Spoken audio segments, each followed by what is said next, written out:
Hello class. अभी का हमारा टॉपिक है इंटेलिजेंस,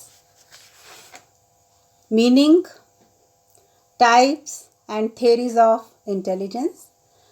3 थेरीज हमसे पूछी गई हैं, यूनिफैक्टर, 3 factor and multi factor theory of intelligence. चलिए शुरू करते हैं इंटेलिजेंस के मीनिंग या कंसेप्ट से। अब बुद्धि क्या होती है? जब से हम लोग बड़े हुए हैं हम ये शब्द बार बार सुनते हैं। कोई बहुत इंटेलिजेंट है, कोई सो है, और किसी को तो भगवान ने बिल्कुल भी समझ, इंटेलिजेंस या जो बुद्धि है वो नहीं दी है।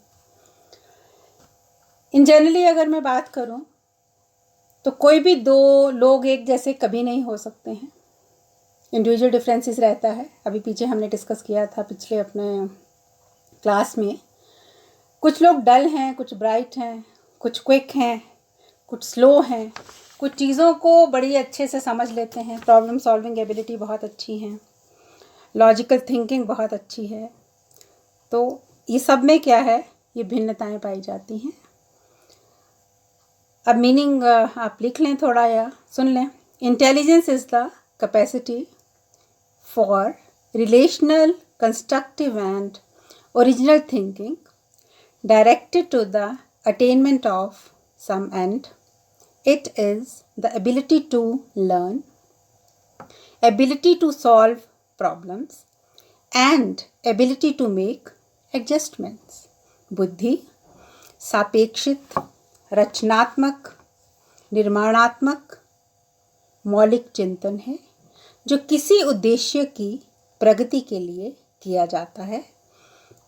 ये सीखने की योग्यता है, समस्या समाधान की योग्यता है तथा समायोजन की योग्यता है। अब थोड़ी सी डेफिनेशंस भी हम डिस्कस कर लेते हैं। पहली डेफिनेशन हम डिस्कस करेंगे डर्बन की। Intelligence is the capacity to learn और टू प्रॉफिट बाय एक्सपीरियंस। बुद्धि सीखने तथा अनुभव से लाभ उठाने की क्षमता है। सेकंड डेफिनेशन है बंकिंघम की। Intelligence is the ability to learn. सीखने की शक्ति ही बुद्धि है। अब इंटेलिजेंस क्या है? इंटेलिजेंस एबिलिटी टू लर्न, सीखने की योग्यता। Intelligence ability to thinking abstractly, मूर्त सीखने की योग्यता। एबिलिटी टू सॉल्व प्रॉब्लम्स, समस्याओं का समाधान करने की योग्यता। एबिलिटी टू एडजस्ट, समायोजन की योग्यता। ओके, अब इसके बाद आते हैं हम इंटेलिजेंस की कैरेक्टरिस्टिक्स या विशेषताएं क्या क्या हैं। ओके, तो पहली विशेषता या कैरेक्टरिस्टिक है इनबॉर्न क्वालिटी, जन्मजात गुण। अब जो इंटेलिजेंस है ये एक ऐसी एबिलिटी है, ये एक ऐसा गुण है जो हमें जन्मजात ही प्राप्त होता है। जब हम पैदा होते हैं तो बुद्धि भी हमारे साथ ही पैदा होती है। इसके बाद अगला है बेस्ड ऑन हेरिडिटरी फैक्टर्स, अनुवंशन या अनुवांशिक तत्वों पर आधारित। हाँ जी, ये जैसे कि कहा इनबॉर्न क्वालिटी है, तो ऑब्वियस सी बात है कि जो हमारे जीन्स हैं, जो गुणसूत्र हैं, ये उनके ऊपर आधारित है।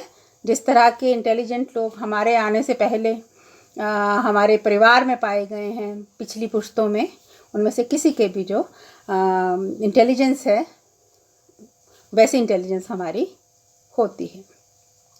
अगला है हेल्पफुल इन लर्निंग, अधिगम में सहायक। हाँ जी, बुद्धि जो है ये चीज़ों को सीखने में हमारी सहायता करती है। देन ग्रुप ऑफ एबिलिटीज़, योग्यताओं का समूह। अब ग्रुप ऑफ डिफरेंट एबिलिटीज़ या ढेरों एबिलिटीज़ जो हैं, विभिन्न योग्यताओं का एक समूह जो है वो क्या है? इंटेलिजेंस कहलाता है। देन हेल्पफुल इन एडजस्टमेंट, समायोजन में सहायक, हमें एडजस्टमेंट में ये सहायता करता है। Helpful in developing new ideas, नए नए विचार या नए नई सोच को विकसित करने में भी जो इंटेलिजेंस है या जो बुद्धि है ये हमारी सहायता करती है। इसके बाद अगला पार्ट है टाइप्स ऑफ इंटेलिजेंस। इंटेलिजेंस की 3 टाइप्स हैं। पहली टाइप है एब्स्ट्रैक्ट इंटेलिजेंस, अमूर्त बुद्धि। दूसरी है कंक्रीट इंटेलिजेंस, मूर्त बुद्धि। इसे मैकेनिकल इंटेलिजेंस भी हम कहते हैं, यांत्रिक बुद्धि। तीसरी है सोशल इंटेलिजेंस, सामाजिक बुद्धि। ओके, अब पहली है एब्स्ट्रैक्ट इंटेलिजेंस। अब एब्स्ट्रैक्ट इंटेलिजेंस क्या है? Abstract intelligence is the ability to understand and manage ideas and symbols such as words, number and scientific principles, etc. अब जो अमूर्त बुद्धि है ये क्या दर्शाती है या किस प्रकार की बुद्धि है? जैसे चिन्ह हैं, शब्द हैं, अंक हैं, प्रतीक हैं, सूत्र हैं, इनसे संबंधित स्कूल में जो शिक्षा हमें दी जाती है उनको समझने में हमारी सहायता करती है ताकि अच्छे नंबर प्राप्त जो हैं वो किए जा सके। ज्ञान प्राप्ति में जो भी हमारी रुचि है, जो भी इंटरेस्ट रहता है वो एब्स्ट्रैक्ट इंटेलिजेंस के अंतर्गत आता है। इसमें जो लॉयर हैं, डॉक्टर हैं, राइटर हैं, फिलोसोफर हैं, जिनका चिन्हों के प्रति, शब्दों के विषय में, अंक, प्रतीकों या सूत्र, प्रिंसिपल्स को जो बड़ी आसानी से और बड़ी बुद्धिमानी से समझ लेते हैं वो लोग इसमें पाए जाते हैं। सेकंड है हमारा mechanical intelligence. Mechanical intelligence includes the ability to clean, to understand and manage things and mechanism such as automobiles, a gun, a moving machine etcetera. जैसे नाम से क्लियर है, यांत्रिक बुद्धि। जो ये योग्यता जो यंत्रों के विषय में, मशीनों के विषय में जो हमें समझ देती है या हमारी जो बुद्धि है, कुछ लोग होते हैं ना जो मैकेनिकल काम बड़े अच्छे करते हैं, तो ये सारा उस कैटेगरी में आता है।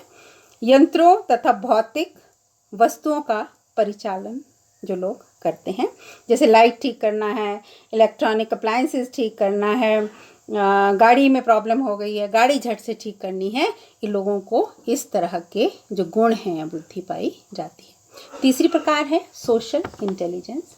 Social intelligence is the ability to understand and manage men and women, boys and girls, to act wisely in human relations. Okay. जैसे सामाजिक बुद्धि क्या है? समाज के प्रति बुद्धिमानी रखना, समाज को समझना, सोशलाइजेशन है, मिलजुल कर रहना है, मिलजुल कर कार्य करना है, आपसी बातचीत करना, कॉपरेशन है, सहयोग देना, लेना, जीवन में सफलता पाने के लिए समाज में रहकर ही समाज को लाभ भी देना और स्वयं भी लाभ प्राप्त करना। ये वो इसमें उस कैटेगरी में वो लोग आते हैं जिनकी सोशल इंटेलिजेंस बहुत अच्छी है, जैसे पॉलिटिशियंस हैं, लीडर्स हैं, बिजनेसमैन हैं, जो सोशल एडजस्टमेंट जिनकी बहुत अच्छी है, ये सोशली प्रॉपरली इंटेलिजेंट हैं। इसके बाद हम आते हैं अपने अगले पार्ट के ऊपर जो हमारा है टाइप्स ऑफ इंटेलिजेंस। इंटेलिजेंस की थेरीज ऑफ इंटेलिजेंस।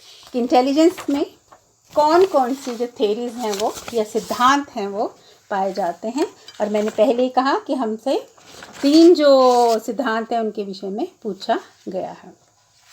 तो पहली जो थेरी है वो है यूनिफैक्टर थेरी, जो स्टर्न ने इंट्रोड्यूस करी है, जिसे हिंदी में इकाई सिद्धांत या एक कारक का सिद्धांत भी कहते हैं। अब यूनिफैक्टर थ्योरी क्या है? अब जो बुद्धि टर्म है या जो मेजरमेंट ऑफ इंटेलिजेंस है, जो आगे आने वाली हम क्लासेस में डिस्कस करेंगे, ये बिने ने इन चीज़ों को इंट्रोड्यूस किया था। और जो बुद्धि के पीछे एक ही तत्व या एक ही कारक पाया जाता है, या एक कारक का ये यूनिफैक्टर थ्योरी है, इसकी शुरुआत बिने ने की थी। बट जो इसका क्रेडिट है इस थ्योरी का, वो स्टर्न को दिया जाता है। अब स्टर्न ने क्या कहा है यूनिफैक्टर थ्योरी के विषय में? स्टर्न ने कहा है बुद्धि सभी प्रकार की समस्याओं को हल करने की एक इकाई या योग्यता है। ओके, उन्होंने कहा सभी क्रियाओं को करने के लिए जितनी भी हम कॉग्निटिव हमारी जो भी हमारी क्रियाएं हैं, एक्टिविटीज़ हैं जो कॉग्निशन के साथ जुड़ी हैं, उन सब के पीछे सिर्फ एक ही फैक्टर है और वो है इंटेलिजेंस। इसके बाद इन्होंने कहा है इंटेलिजेंस सभी प्रकार की समस्याओं को हल करने की एकमात्र योग्यता है। अब बुद्धि क्या है? जितनी भी प्रॉब्लम सॉल्विंग है या कोई लॉजिकल थिंकिंग है, एडजस्टमेंट की प्रॉब्लम है, उन सबको सॉर्ट आउट करने के लिए सिर्फ ये ही एकमात्र योग्यता है। इंटेलिजेंस इज सिंगल यूनिट और capacity to solve all type of problems. Okay, इसके बाद हम आते हैं जो दूसरा हमारा है, दैट इज 3 फैक्टर थ्योरी, 3 तत्व का सिद्धांत। अब ये जो 3 तत्व का सिद्धांत है ये हमें दिया है, ये हमें दिया है स्पीयरमैन ने, SPEARMAN। अब स्पीयरमैन ने क्या कहा है कि जो इंटेलिजेंस है उसमें 3 तत्व पाए जाते हैं। ठीक है, इससे पहले जो यही थ्योरी है इसे 2 फैक्टर थ्योरी कहा जाता था। पहले स्पीयरमैन कहते थे कि ये 2 तत्वों के ऊपर आधारित सिद्धांत है, बट लेटर ऑन उन्होंने कहा कि नहीं, इसमें 3 तत्व पाए जाते हैं। अब अकॉर्डिंग टू स्पीयरमैन हमारी बुद्धि में 3 कारक पाए जाते हैं। एक है जी फैक्टर और दूसरा है एस फैक्टर और तीसरा है combination of G and S factor. यानी कि पहला कौन सा फैक्टर हो गया? जी फैक्टर है, दूसरा एस फैक्टर है, और जो तीसरा फैक्टर उन्होंने जो अभी बाद में लेटेस्ट ही बताया है उसमें उन्होंने कहा कि इन दोनों फैक्टर्स का मिला जुला जो रूप है वो क्या है? थर्ड फैक्टर है। अब हमें समझना है कि मेन जी और एस फैक्टर क्या है। जी फैक्टर का मतलब है जनरल एबिलिटी, सामान्य योग्यता। एस फैक्टर का मतलब है स्पेसिफिक एबिलिटी, विशेष या विशिष्ट योग्यता। और तीसरा उन्होंने कहा है जिसे जी और एस मिलाया है उसको उन्होंने नाम दिया है ग्रुप फैक्टर, यानी कि समूह कारक। अब जी फैक्टर क्या है थोड़ा सा डिस्कस हम कर लेते हैं। जी फैक्टर मतलब जनरल एबिलिटी, ये सभी व्यक्तियों में पाया जाता है। This is an universal ability, सर्वव्यापी योग्यता है, जन्मजात है, ये इनबॉर्न एबिलिटी है, जन्म से ही हमें प्राप्त होता है। और क्या है? सामान्य मानसिक योग्यता है, जनरल मेंटल एबिलिटी है ये। Okay, used in every activity, जो जी फैक्टर है इसका प्रत्येक क्रिया में प्रयोग किया जाता है। This factor is responsible for success, जितनी भी सफलता हम प्राप्त करते हैं उसके पीछे जी फैक्टर यानी कि जनरल एबिलिटी का तत्व जो है वो पाया जाता है। अब आते हैं एस फैक्टर के बारे में। एस फैक्टर क्या है? एस फैक्टर जैसे नाम से ही पता है, स्पेशल एबिलिटी, विशिष्ट या विशेष योग्यता। कुछ विशिष्ट क्रियाओं को ये बताता है जो स्पेसिफिक एबिलिटी सब में नहीं होती है, कुछ लोगों में होती हैं ये स्पेशल या स्पेसिफिक एबिलिटीज। अब ये जो एस फैक्टर है ये जन्मजात गुण नहीं है, ये इन्वायरमेंट से एक्वायर की गई एक एबिलिटी है। जैसे हमने पीछे जी फैक्टर डिस्कस किया, उसमें हमने क्या जाना कि जी फैक्टर जर्नल एबिलिटी जो है ये जन्मजात है, it's an inborn quality. But specific ability जो है ये क्या है, हम इन्वायरमेंट से कुछ ना कुछ विशिष्ट योग्यता या एक स्पेसिफिक या स्पेशल एबिलिटी जो एक्वायर करते हैं, जो सीखते हैं, जो लर्न करते हैं, ये उसके अंतर्गत आता है। जैसे कोई ट्रेनिंग ली गई है, डांसिंग है, सिंगिंग है, कोई स्किल जो है वो प्राप्त किया गया है। अब success in a special field, किसी विशिष्ट क्षेत्र में जब हम सफलता प्राप्त करते हैं, मान लीजिए डांस करने में किसी ने सफलता प्राप्त की है, फर्स्ट प्राइज उसे मिला है, तो ये क्या है, ये है एक स्पेशल या स्पेसिफिक एबिलिटी, एक विशिष्ट योग्यता है कि उस बच्चा का डांस में बहुत अच्छा है, वो बच्चा बहुत अच्छा नृत्य वो करता है। ओके, अब इसके बाद आते हैं हम थर्ड फैक्टर के ऊपर, या जिसे ग्रुप फैक्टर हम कहते हैं।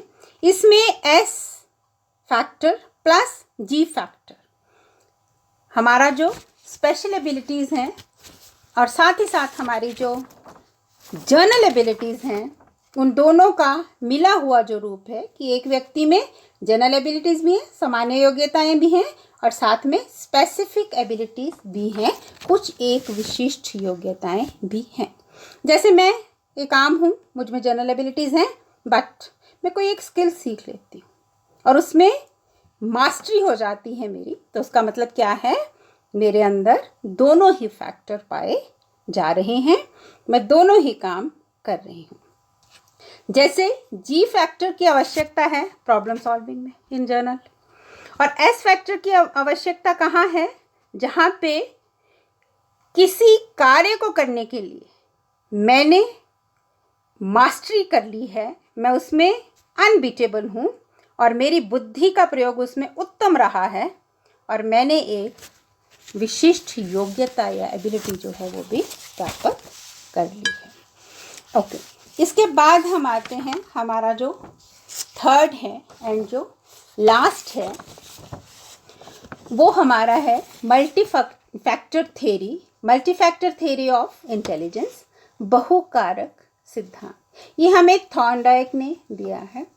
थॉर्नडाइक ने साइकोलॉजी के फील्ड में बहुत ज़्यादा कंट्रीब्यूशन दिया है। इससे पहले जो हमने डिस्कस किए टाइप्स, वो भी उन्हीं की देन है, abstract intelligence, concrete intelligence and social intelligence. इन्होंने ये मल्टी फैक्टर थ्योरी जो है ये फॉरवर्ड की, इससे हम सबको इंट्रोड्यूस करवाया। इन्होंने बताया कि इंटेलिजेंस जो है ये विशिष्टीकृत तथा स्वतंत्र मानसिक शक्तियों से बनी है। अब जो इंटेलिजेंस है ये क्या है, इन्होंने कहा कि जो इंटेलिजेंस है या जो बुद्धि है इसकी रचना छोटे छोटे कारकों के मिलने से होती है। प्रत्येक कारक या फैक्टर स्पेसिफिक मेंटल एबिलिटीज को रिप्रेजेंट करता है। ओके, अकॉर्डिंग टू हिम किसी भी मानसिक कार्य के लिए डिफरेंट फैक्टर्स एक साथ मिलकर काम करते हैं। इन्होंने क्या कहा, इन्होंने कहा कि बुद्धि में ना तो एक तत्व है ना ही तीन तत्व हैं, बुद्धि में बहुत सारे तत्व हैं जो आपस में मिलकर किसी एक कार्य को अंजाम देते हैं जो हमारी मेंटल एबिलिटीज के साथ जुड़ा हुआ है। इन्होंने कहा कि सभी व्यक्तियों में कोई ना कोई स्पेसिफिक एबिलिटी पाई जाती है। अकॉर्डिंग टू हिम एक विषय की योग्यता से दूसरे विषय की योग्यता का अनुमान लगाना कठिन या डिफ़िकल्ट है।